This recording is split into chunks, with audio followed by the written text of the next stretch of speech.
سلام خیلی خوش اومدین به کانال ما. من آرشم و بالاخره اومدم این ویدیوی اول تا آخر یه اسموک کامل رو واسهتون ضبط کنم. ماجرای واژه بالاخره هم اینه که 1 سال من و مهدی میخوایم این ویدیو رو ضبط کنیم. بعد به این نتیجه رسیدیم که اگه بخوایم یه پیپ کامل رو بکشیم، بعد راجع به همه جزئیاتش صحبت کنیم که شما به عنوان احتمالاً یه اهل پیپ تازه کار یا حتی کهنه کار بخواین همه جزئیاتی که ما انجام میدیم و در جریانش قرار بگیرین، میره رو 2 ساعت ویدیو، مثلا منطقی نیست. بعد تصمیم بر این شد که جزئیات رو تو ویدیوهای مجزا بگیم که اگر شما دوست داشتین برین و اون ویدیوها رو به صورت مجزا ببینین تا در جریان همه جزئیات قرار بگیرین. ضبط ویدیوهای مجزای پر از جزئیات 1 سال طول کشیده. خلاصه که خبر خوب این که بالاخره همه اون ویدیوهایی که دلمون می‌خواست ضبط شده. توی این ویدیو من بهشون ارجاع میدم. اگر دوست داشتین حتما بهشون سر بزنین. و امروز فقط پیپ میکشم واسهتون و یه جزئیات خیلی کمی رو و کوچیکی رو براتون باز میکنم. همین. بریم تیتراژ ببینیم تا بعد من شروع کنم به پیپ کشیدن. با من همراه باشید.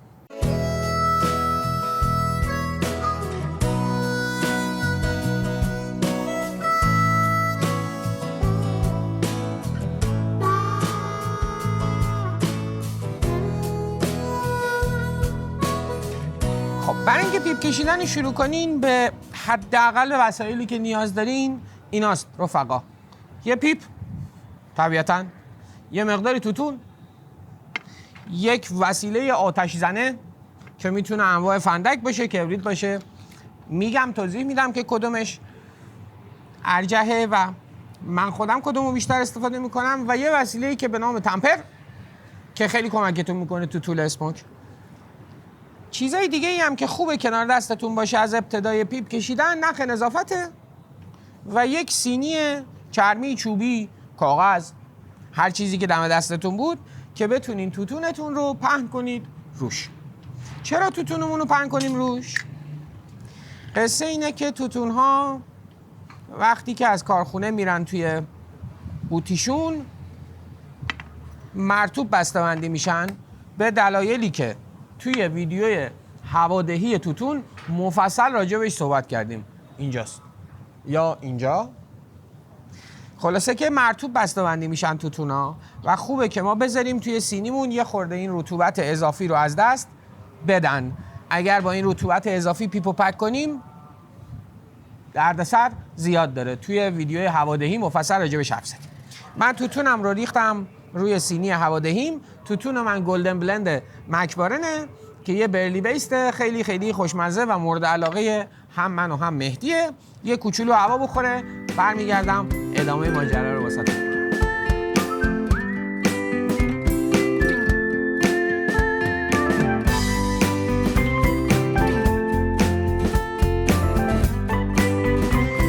خب مرحله بعدیمون طبیعتاً میشه پک کردن یا بار زدن پیپ. من امروز این پیپم همراهمه که اسمش آرامه، ساخته بهار جان، آتین پایپه و یکی از پیپای خیلی خیلی محبوب منه. و واسه این که پیپمون رو پک کنیم من از شیوه 2 مرحله‌ای استفاده میکنم چون توتون کمی مصرف میکنه، ویدیو رو طولانی نمیکنه و خیلی خیلی ساده است. علاوه بر این که ویدیوی پکینگ 2 مرحله رو داریم توی کانال، یه خیلی ویدیوی انواع پکینگ های مختلف دیگر رو هم داریم. قبلا ضبط کردیم، پلیلیستش دوباره این بالاست یا این بالا، فرق نمیکنه. برید و اگر دوست داشتید با شیوه های دیگه پکینگ مثل 3 مرحله، مثل فرانک، مثل ایرپاکت، با همه اینا میتونین آشنا بشین. من علل حساب 2 مرحله بارش میکنم که یه پر کردن ساده به کمک نیروی جاذبه است تا لبه پیپ، یه خورده جمع و جور کردنش، فشار نمیدم، فقط میرم تا جایی که توتون زیر انگشتم مقاومت کنه و بعد یه بار دیگه این کارو تکرار میکنم. دوباره پر کردن تا سر پیپ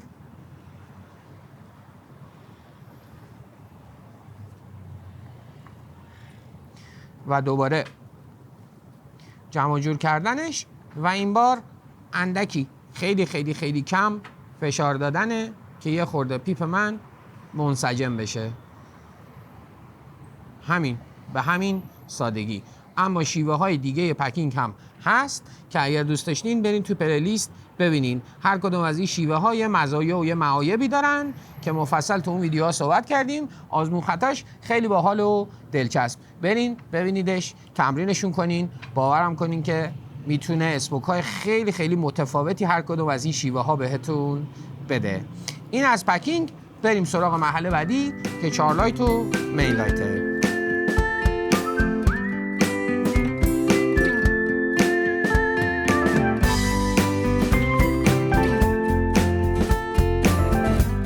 خب مرحله بعدی میشه روشن کردن پیپ.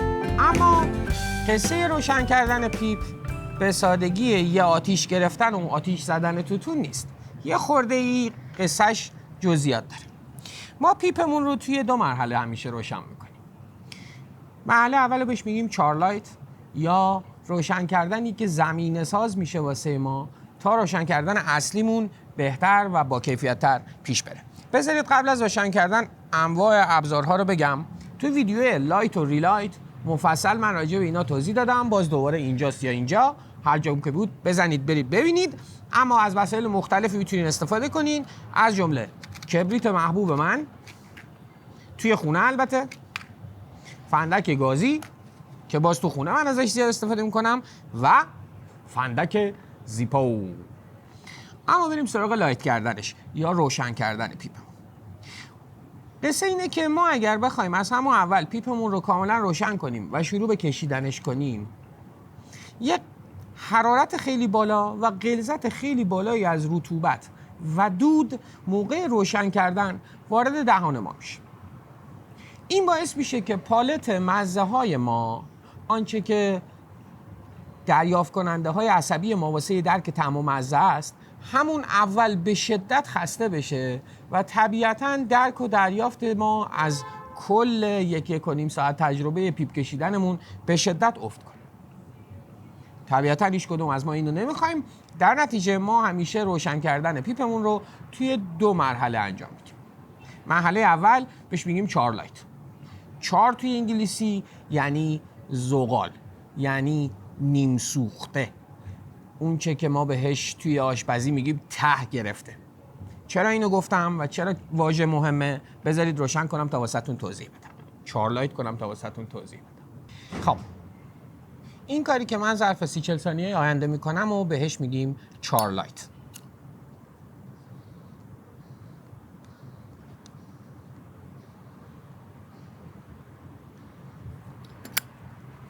هدفش اینه که یه لایه از روی توتون توی کاسه من رو نیمه سوخته یا پخته یا جزغاله کنه، چارد کنه اصطلاحاً. یه بار دیگه انجامش هم به همین سادگیه که شما آتیشتون رو چه کبریت چه فندکه میگیرید روی پیپتون، یه سری پوک‌های عمیق و آهسته میزنین که آتیشی که بالای کاسه نگه داشتین رو با کمک کشش پوکتون بکشین توی کاسه و لایه روی توتونتون رو نیمه سوخته یا پختش کنین. یه بار نگاش کنین.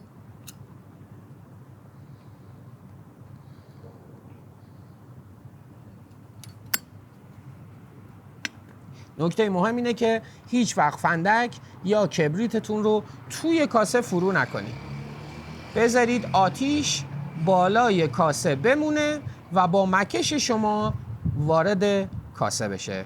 نکته آخرم این که بعد از هر باری که آتیشتون رو روی توتونتون گرفتین، آروم بدون اینکه فشار بدین، اون لایه‌ای از توتون، اون لایه اول توتون که نیمه سوخته شده رو اصطلاحاً تمپش کنید. چون معمولاً توتون رطوبت داره، وقتی بهش آتیش میخوره میخوان از تو کاسه فرار کنن. همه فراریا رو با یه تمپر بفرستین دوباره تو کاسه، سطح توتونتون رو صاف کنین. نتیجه این تلاش من میشه این: یه لایه مشکی رنگ و نیمه سوخته از توتون‌ها که روی توتون‌های نسوختم رو مثل یه پتو پوشونده. قصه چار و اهمیت واژه دقیقاً اینجاست. ما قرار نیست توتونمون رو توی این مرحله تبدیل به اش کنیم، کاملا خاکسترش کنیم. قرار نیمه پختش کنیم که این نیمه پختگی تو ادامه کشیدن پیپمون خیلی باعث دریافت بیشتر مزه ها میشه و این پتویی که ما تشکیل دادیم خیلی بهمون کمک میکنه تا هی نیاز به روشن کردن 3 باره 5 باره 10 باره پیپمون پیدا نکنیم. این از شارلایت. بریم سراغ مرحله بعد که بهش میگیم مین لایت یا روشن کردن اصلی پیپ.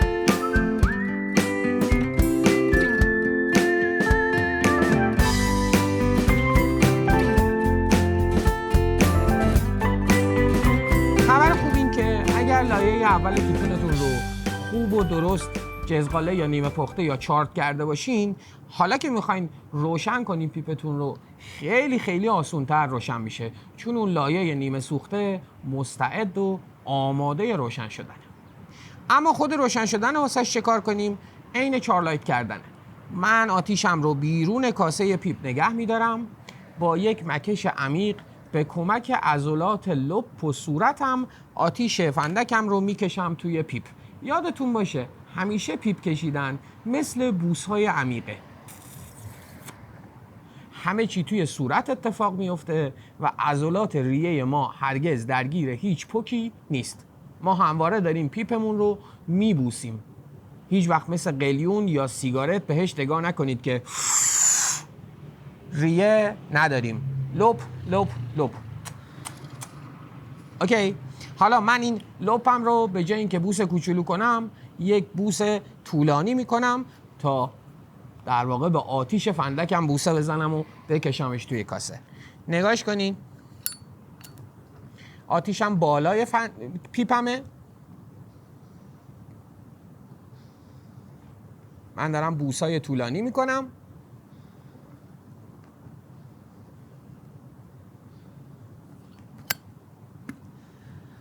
و یه سر و سامون کوچولو به لایه اول توتونم میدم و تمام. پیپ من روشنه، پیپ من گرفت و حالا دیگه میتونم با خیال راحت بکشمش.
خب من همونطور که دیدین تقریبا تا نصف کاسه‌مو کشیدم و پیپم خاموش شد.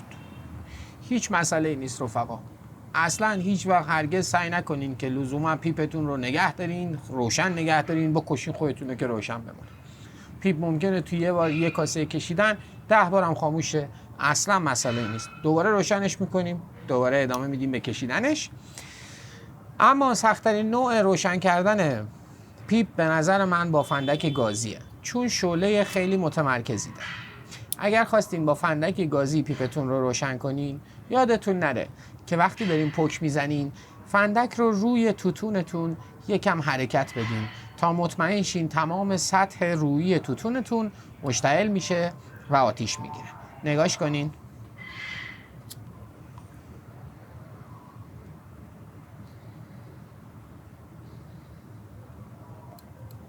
من با چند تا پک عمیق و با حرکت دادن فندکم روی سطح توتونم تلاش کردم تا همه سطح دایره مانند روی توتونم رو روشن کنم.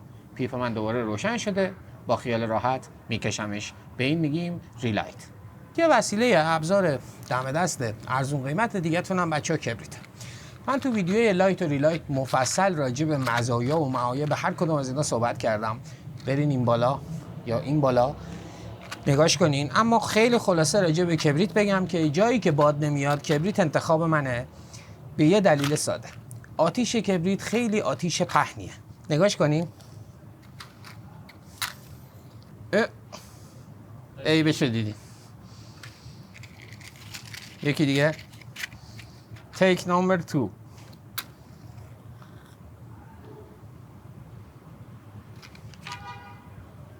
این پهنا وقتی میاد روی پیپ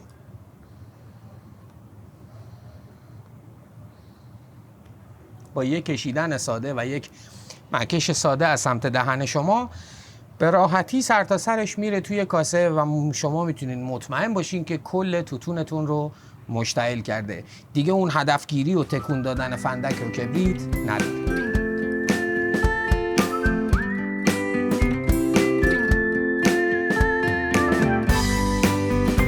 همونطور که دیدین من تو طول کشیدن پیپم از انواع تکنیک‌های پیپ کشیدن استفاده کردم، مثل رتروهیل، ریورس رتروهیل، بریث متد یا متد تنفسی کشیدن پیپ و سیپینگ. از همه اینا من استفاده کردم. 2 تا پیشنهاد بهتون دارم. هم برین ویدیوی طعمگیری رو توی کانالمون ببینین که این بالاست. هم برید ویدیوی این تکنیک های بریث متد، سیپینگ و تکنیک های پیپ کشیدن رو ببینین که این بالاها میذاره واسهتون مهدی. باورم کنین زمین تا آسمون تجربه کشیدن یک کاسه پیپ رو واسهتون عوض میکنه و یه دنیا طعم و مزه های جالب رو واسهتون بوم باز میکنه. یه نکته مهم دیگه هم که توی کشیدن پیپم بود و احتمالاً دیدین، تمپ کردنه. هر از گاهی بدون اینکه فشار بدین تمپرتون رو روی توتونتون بذارین و خیلی آهسته خاکسترها رو که حالا ارتفاعشون زیاد شده بخوابونید روی توتونتون. توی ویدیوی تمپینگ که باز این بالاست مفصل گفتم که چرا فشار ندیم، چرا بهش میگیم تمپ کردن رو بهش میگیم فروپاشی خاکستر، همه جزئیات رو گفتم. اما تمپینگ یادتون نره.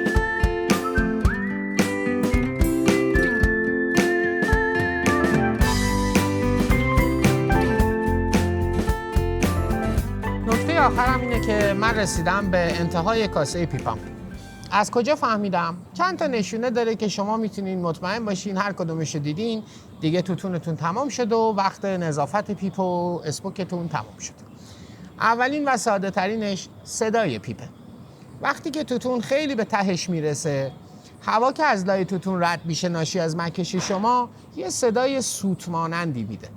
پیپ وقتی به تهش میرسه همیشه سوت میزنه. نشونه دومی که اسپوکتون تمام شده اینه که شما پیپتون رو روشن میکنید اما 20 ثانیه بعد خاموش میشه. دوباره پیپ رو روشن میکنید 20 ثانیه بعد خاموش. وقتی که تعداد ریلایتاتون زیاد میشه و 20 ثانیه 30 ثانیه یه بار باید ریلایت کنید، این معنیش اینه که دیگه توتونی نمونده که روشن بشه تا شما بکشین. در نتیجه پیپتون تمام شد. نشونه سومی هم که پیپتون دیگه تموم شده و توتون توش نیست اینه که خیلی مزه ها تند و ای بسا بد شدن. یعنی هر آنچه که از قطران و مواد زائد ناشی از سوختن بوده ته کاسه جمع شده تو اون یه ذره توتون باقی مونده کف کاسه. توصیه هم میکنم که نکشیدش.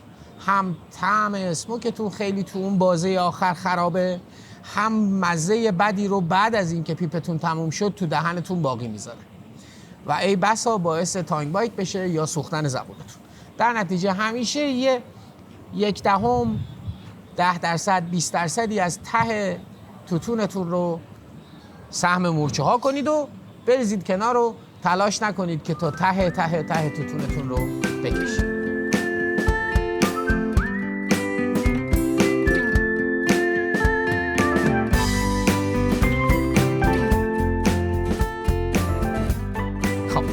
من نزدیک 20 دقیقه پیش تموم شد بچه‌ها. با همون علائمی که گفتم فهمیدم که تموم شده و این 20 دقیقه هم بهش فرصت دادم تا کاملا چوبش و استمش خنک بشه. آخرین مرحله پیپ کشیدن ما نظافته. این که پیپمون رو تمیز کنیم و بفرستیمش توی رخت خواب من یه کوچولو خیلی بدون فشار دیواره های پیپم رو تمیز میکنم تا توتون های چسبیده بهش بریزن پایین و با ابزاری که بهش میگیم پوکر تهمونده توتونم رو که گفتم نمیکشم و به شما هم توصیه میکنم نکشید رو خالی میکنم توی جاسیگاری. این تنها کاریه که واسه نظافت کاسه میکنیم. توی ویدیوی نظافت پیپ مفصل و با جزئیات من حرف زدم راجع به این نظافت کاسه که گفتم. فقط اینجا یادآوری میکنم که آنچه که به عنوان کربن از اسموک قبلیتون به دیواره کاستون چسبیده رو قرار نیست بتراشید. بذارید بمونه. به مرور کیکی به نام کیک کربن تشکیل میده که 1001 فایده داره. این تمیز کردن و کشیدن تمپر به داخل کاسه‌ای که گفتم رو تاکید میکنم فشاری در کار نیست، تراشیدنی در کار نیست، فقط تمیز کردن سطح داخلی کاسه است. بریم سراغ بخش دوممون که تمیزکاری سوراخ‌های پیپمونه. من با احتیاط و با چرخش استم آروم استمم رو جدا میکنم. نخ نظافت مذکور اینجا به کارم میاد که نوکش الکل بزنید یا هر محلول نظافت پیپی که دلتون میخواد. من نوکش الکل زدم و سوراخ‌های پیپم رو باهاش تمیز میکنم. تو ویدیوی نظافت مفصل راجع به این مراحل صحبت کردم، برید ببینید. از یه سمت فرو میکنم و از سمت دیگه در میارم. با سر تمیز پایپ کلینرم داخل شنکم رو یه خورده تمیز میکنم. درست گفتم داخل شنک، در واقع داخل مورتیسم رو. و بعد سوراخ درفت هولم رو یه کوچولو جلو عقب میکنید و تمام. به همین سادگی پیپ شما حاضر و آماده است. واسه چی؟ نه واسه اسموک بعدی، چون قراره حداقل 24 ساعت استراحت کنه. واسه اینکه استمشون رو بزنید سر جاشون، باز با چرخش بذاریدش تو رخت خواب، بره یه 24 ساعت خوابای خوب ببینه تا توتون بعدی رو دوباره توش پک کنید و باهاتون تو لذت بعدی شریک باشه و همراه. جاتون خالی تو 1 ساعت اخیر به من که کلی خوش گذشت. خیلی امیدوارم که این ویدیو به شما هم کمک کنه تا یه عده 1 ساعت لذت بخش و دلچسب واسه خودتون بسازید. یادمون نره ما پیپ میکشیم تا به کیفیت تنهاییمون اضافه کنیم، تا خلوت کنیم و پیپ بشه یار و همدم تنهاییمون و با مزه های فوق‌العاده‌اش با اون یه ذره نیکوتینش به همون حال بده و خوشحالمون کنه و 1 ساعت خلوت ریلکس آرامش بخش رو تجربه کنیم. پس برای اینکه این 1 ساعت این تنهایی کیفیتش بره بالا تنبلی نکنیم، بریم و دنیای پیچیده و گسترده و وسیع کشیدن پیپ رو یکم یاد بگیریم، مطالعه کنیم، چطوری طعم بگیریم، چطوری پک کنیم، چطوری لایت کنیم، چطور پیپمون رو نگه داریم و عمرش رو طولانی کنیم، نظافتش کنیم و. تک تک اینا هزینه وقت نیست، سرمایه گذاریه واسه همون 1 ساعت‌های دلچسبی که در انتظار هممون. یادمون نره ما پیپ میکشیم که لذت ببریم، مزه های خوب دریافت کنیم. ما هیچ وقت پیپ نمیکشیم که به همون نیکوتین برسه، پس هیچ وقت عجله نداریم واسه اینکه زودتر به همون نیکوتین برسه. مرسی که با ما همراه بودین. لایک کنین ویدیومون رو اگر دوست داشتین، کامنت برامون بذارین اگر سوالی دارین، چون مطمئنم به خصوص اگر تازه کارین با یه عالمه سوال مواجه خواهید شد. حتما ازمون بپرسین و اگر این ویدیو رو دوست داشتین واسه دوستانی که میخوان پیپ بکشن حتما بفرستین. تا ویدیو بعدی همیشه لای توتوناتون غم و اضطراب بریزین، دود کنین بره هوا.